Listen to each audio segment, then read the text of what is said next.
caves in the game are really interesting because it's a very tonal shift within the whole visual look of the game. It's kind of like this more organic, more surreal, dreamlike landscape compared to what you're used to before this point.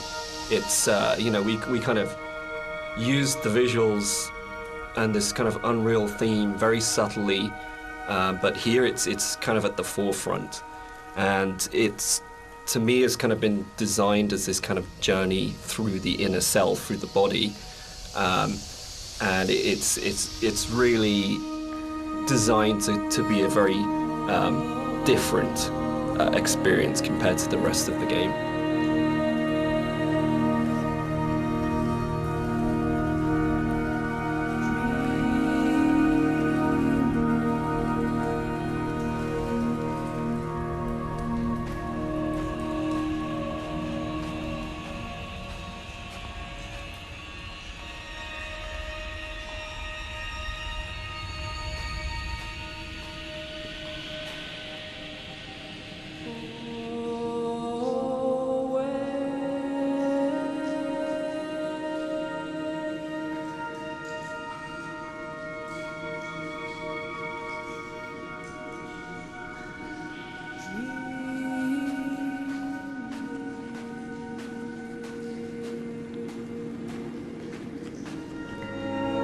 This, for me, is probably the most pivotal music cue in the game, and it's the one that most people write to me about to say that they are absolutely obsessed with and they love. It's the only music cue that has singing. It has a female voice, and I think that's a really important shift for me, that you've gone from this beautiful string music, but it's quite abstract, into what is effectively a song. And with lyrics, so you're actually explicitly saying something as a composer at this point. The other thing that I think it's important to say for me is it's the biggest shift from the music that I wrote for the mod. It's the same music, but the act of having it sung by an amazing singer. I sang it on the original and it's really bad, and Clara Sanabras re-recorded it. And it's what good actors do, it's what Nigel Carrington did, it's what good musicians do, and they take something that you've created and they just shove it up into the next level and make something that's good into something really extraordinary. And also for me, I think it's a point where the environment art and the music just meld so beautifully and so seamlessly into one. I mean, on a personal level, I've played the game hundreds of times now, and I still enter the caves and I look at Rob's work and I'm just absolutely overawed, just gobsmacked by its beauty. And I just think it's a really magical moment in gaming for me, actually. I know that probably sounds really dramatic, but I just think it absolutely hits something where everything just works together. And the music is so dreamlike. You know, Rob has talked about the journey through the body, and I think that's absolutely, for me, the music becomes so organic and fluid and actually very feminine and female at that point. You're hearing the voice of his love.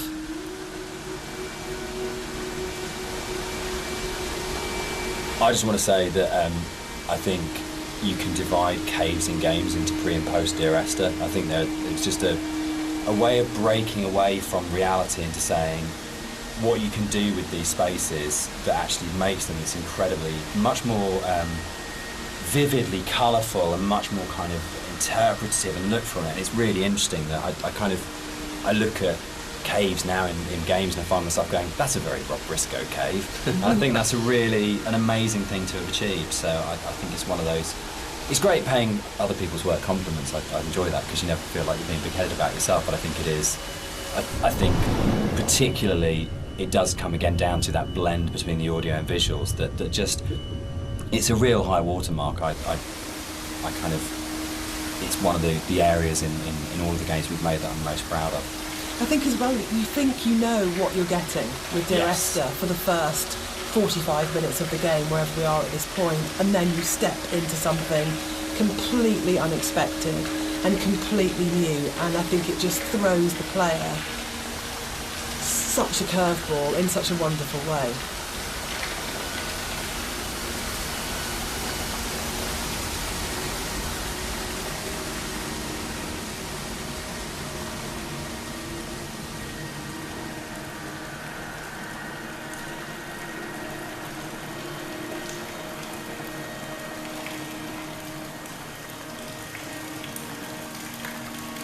I think when you're designing a game, it's very easy to get very locked into what the system can do.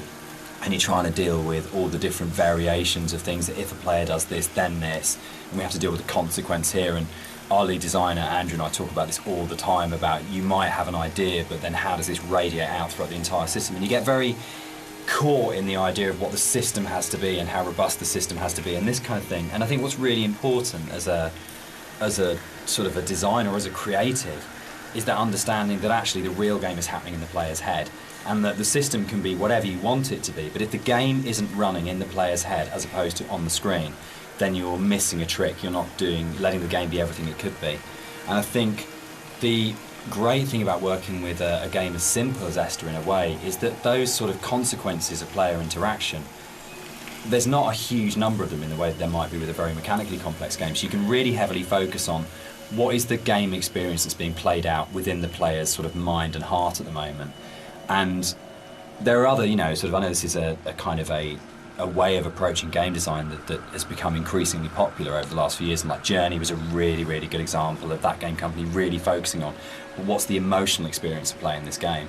But I think, again, it's probably one of the reasons why Esther has lasted as long as it has done, because it's not a mechanical exercise, it's an exercise in trying to inspire you as a player to have the deepest experience and the deepest engagement, and to really run the game in your own head rather than it being something that you're sitting 6 feet away from kind of interacting with. I hate interaction as a term for that. I think it becomes very cold and mechanical and systems driven, and really interaction is completely trivial and pointless if there isn't an emotional engagement with the player and you haven't moved it away from the screen and into the player's head.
What's really important to me is that Dear Esther started out as a Half-Life 2 mod, and if the Half-Life 2 modding community hadn't championed it and celebrated it and downloaded it a lot and talked about it and loved it, then it would never have been a game.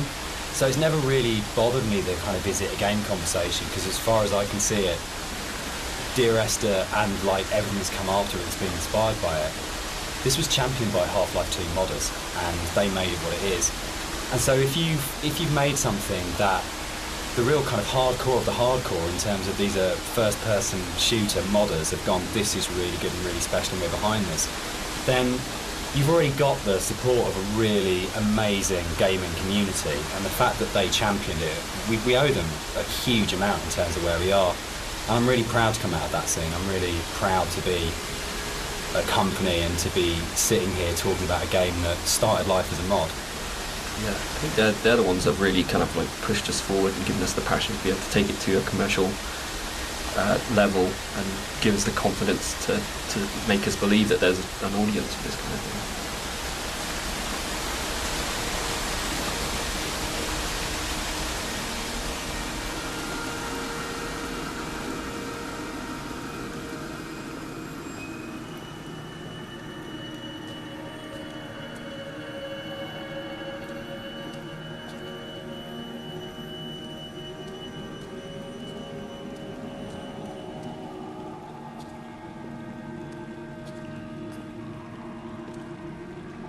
Dear Esther was my first foray into writing music for games, and I actually approached it very traditionally, so more as a film score than a traditional interactive game music score.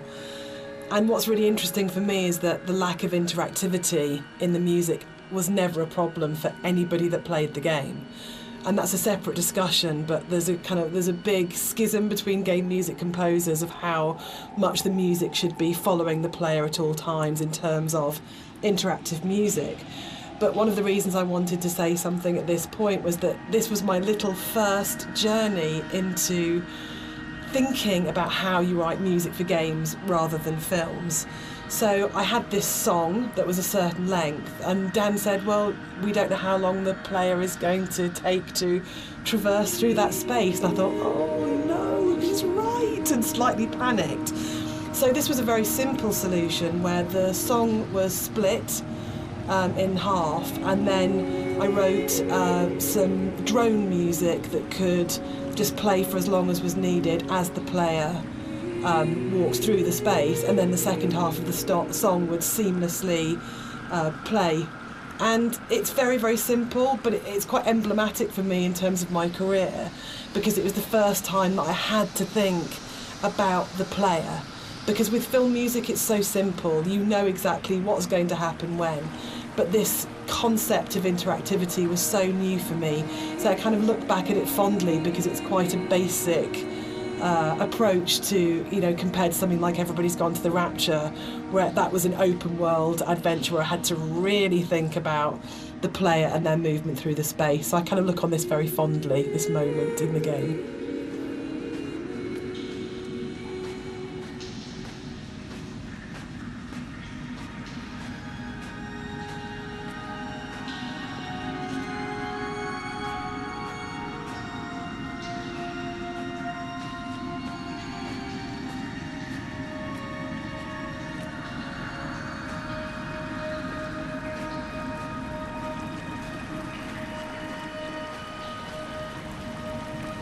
I don't know when the paper origami boats first came into things with Esther, really, but it felt like a really amazing metaphor of taking these letters and folding them into boats and then letting them leave the island, because you at this point in the game is kind of the realisation is there that this isn't going to end well, and that the narrator is never leaving the island. And the idea that this kind of, again, the idea of communication, or the attempt or failing communication, or trying to speak through the coma, or whatever it is, however you want to interpret it.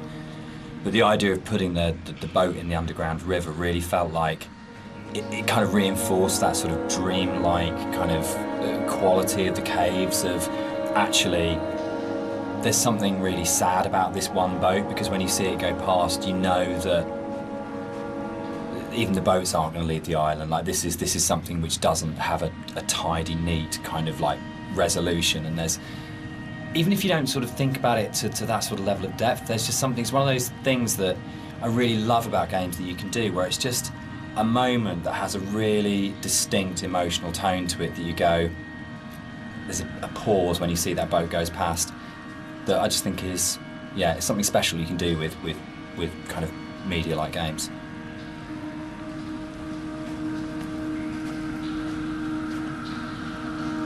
In a lot of ways, the caves were the hardest area of the game to actually write, because we knew we didn't want to have much voiceover in there. I think because of the strength of the music, and this goes right back to the original mod, we wanted that to be the voice and for it to be a chance for Esther to speak rather than the narrator.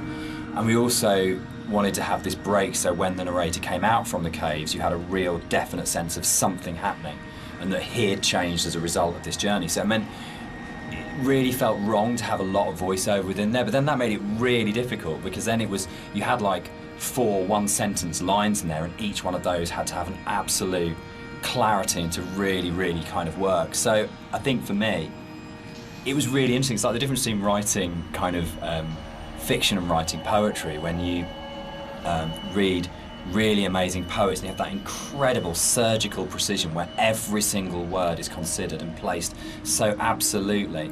And rather than being able to kind of, because the narrator rambles quite naturally, it was able to, you could kind of get into the flow of the narrator's ramble in other places in the level, and this was a real challenge because suddenly I was having to write like a poet, of going, every single one of these words, every single cadence, every single sound has to be absolutely perfect, or it'll just feel like the narrator's voice is intruding on the rest of the experience. So it was, yeah, I think definitely the most challenging area of the game as a writer.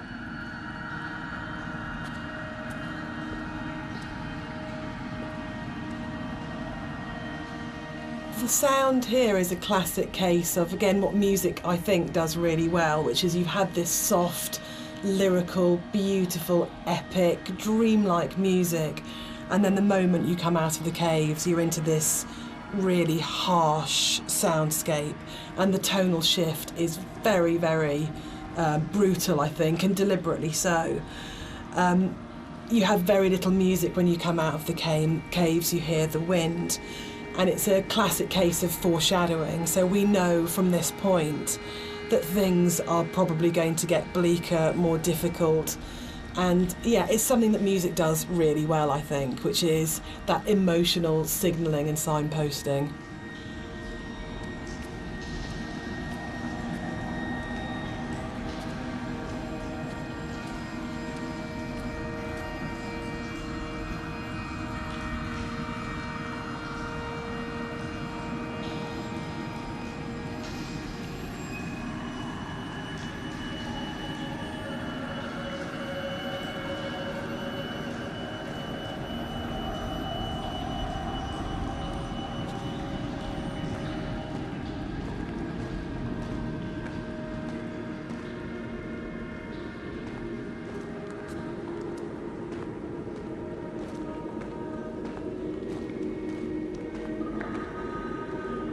This whole area moved, didn't it? The original mod, this was a Yeah. cave right at the beginning of the caves where Yeah. everything was written, and it moved to the back end of the level, and we have this long corridor that's full of these kind of it's the point of high madness, I think, in the game, isn't it? Yeah, it's kind of just where you feel like you're losing the plot completely, both like visually and auditory, and you know, it's kind of like this really frenetic moment for me.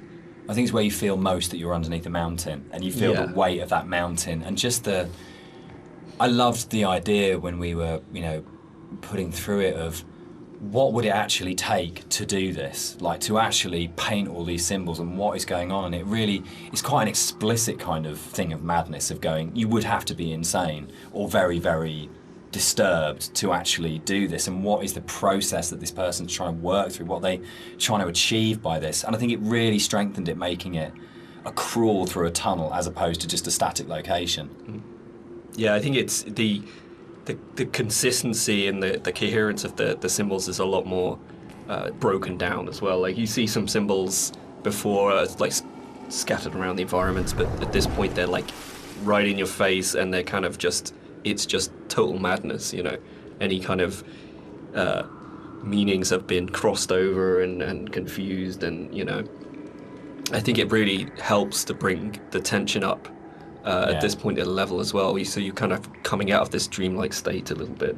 Yeah, you kind of know that you're getting towards the end of the serenity into something that's a bit more disturbed than that. Yeah.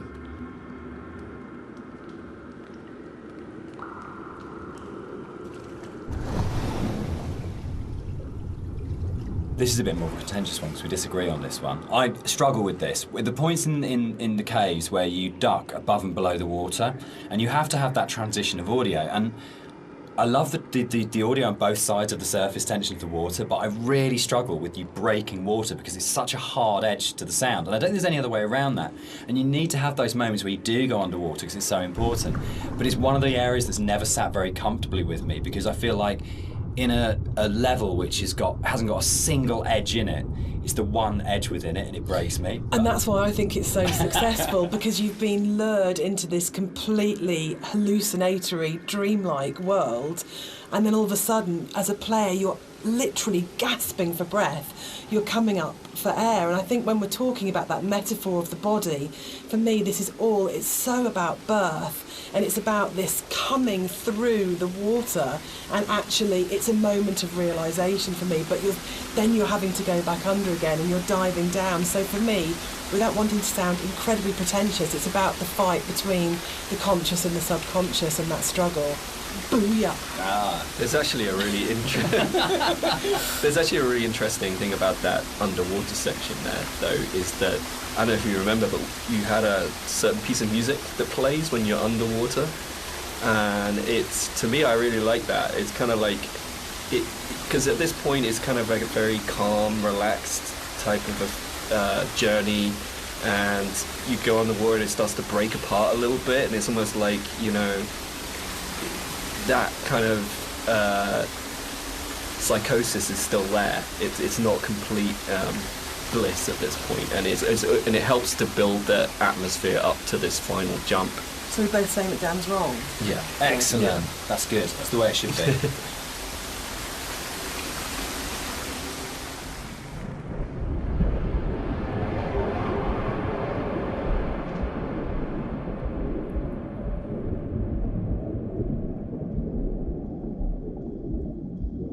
Motorway scene, the biggest new addition to between the mod and the commercial version. This didn't exist in the mod at all. It was a completely new thing.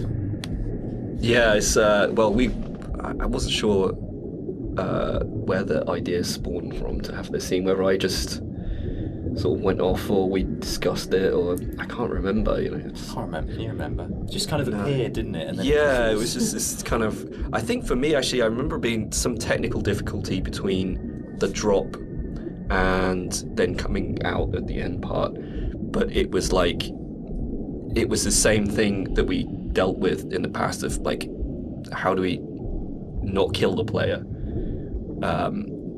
From a technical standpoint, I think it might have been something to do that, but it was also, I can't remember where the whole thing came from. I think it's my favourite point in the whole game, actually. I think it's just it's quite shocking, and it's so surreal, and it's so beautiful. And from an audio point of view, you have that baby's heartbeat bringing us back to the idea of the ultrasound.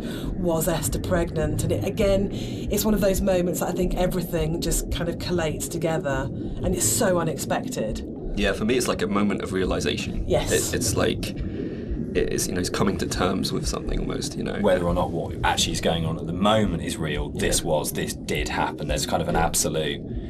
I remember playtesting it, and I didn't know that the car can get switched out with a hospital gurney, and I must have played it. I was like 3 or 4 times into playtesting it. The first time it switched out and it was a gurney instead. I really remember kind of sitting there and going, "Oh God, that's just," and really being just stopped in my tracks by it. And it's one of those weird things you get when you're making a game that you'll never have those moments that a player does, where it all so well. It's really, really rare to be in a situation where you actually get a genuine, fresh player's eye view on what you're making.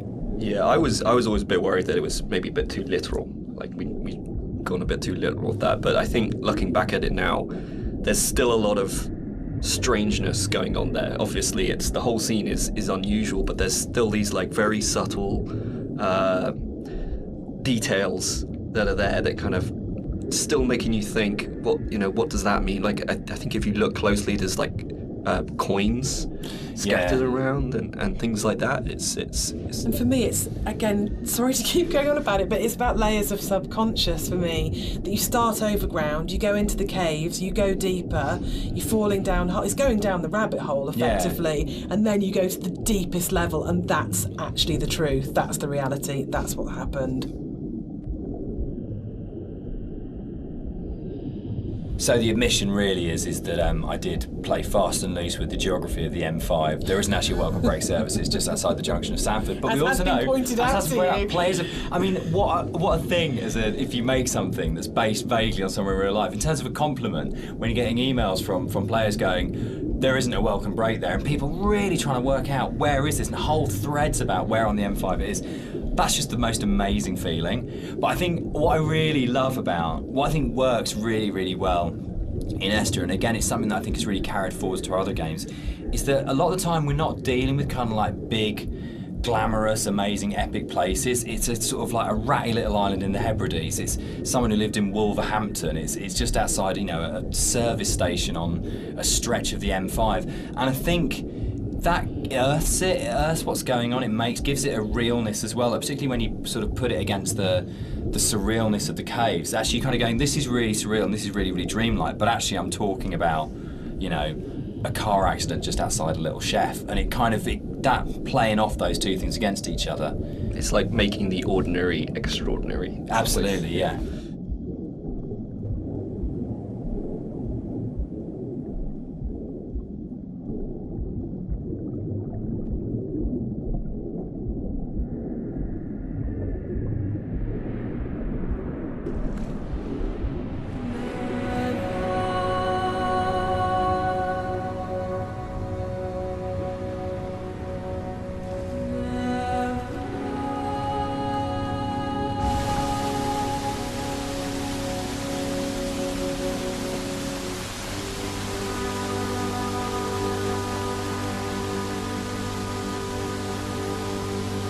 This scene for me is like really, really iconic because it kind of brings this idea of the caves being an inward journey through the body together.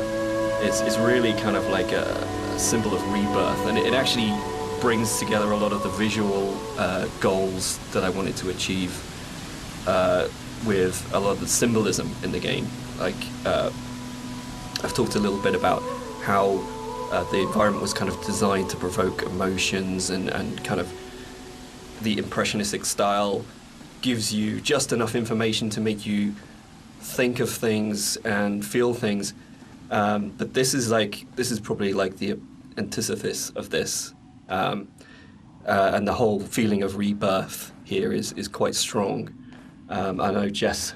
Yeah, the music's really supporting that. Yeah, because we've gone, she sings always, always throughout, we've got always, always, and then she sings never, and a moment of absolute soaring. It's the climax of the music. As you come out of the water and the music kind of swells, and you just kind of, it is like a moment of change has happened in some way, and I think it's rebirth, isn't it? For me, it's his moment of clarity and acceptance and understanding of the reality of what's happened. And you're literally moving towards the light at the end of the tunnel. You're actually doing that as you go through. But the music, especially, I think before the music got layered in, that scene was nowhere near as kind of powerful for me. Like that kind of just totally made it